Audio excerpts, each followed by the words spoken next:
To close the loop, let's go back to this meeting in Florence or anything else that's on your radar. This was a gathering of far right leaders hosted by the Deputy Prime Minister, far right leader.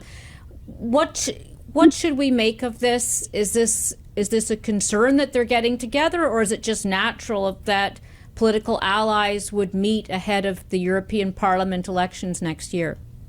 Yeah, so they've always existed, these kind of larger European families and the way they sit together in the European Parliament. And what I think has always bedeviled the far right or the right in Europe, once you move away from kind of conservatives or Christian democratic centrists, is that they're hopelessly divided, right? Not only are there two factions, so there's one, the European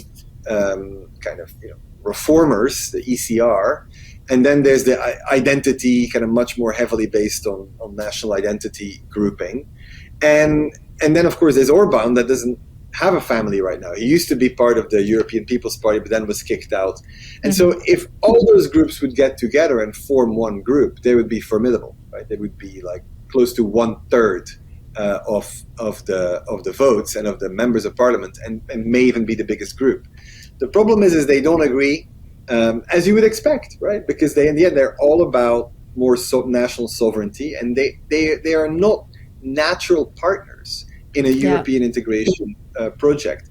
That said, given what we've seen in the Netherlands, and even in the Polish elections, which were in the end a good result for non-far right parties, the far right was still the largest party there, right? So you could see in the run-up to the elections to the European Parliament, which will be held in early June 2024, these are what political scientists call second-order elections. What do I mean with second-order elections? It's like the midterms in the United States. Not that many people vote, not that many people pay attention, and it's the perfect time to protest, right? To kind of show you're unhappy with your current government. And so who do you vote for then? Usually for the far right, right? And so they tend to do much better in European Parliament elections than they would in national elections, number one.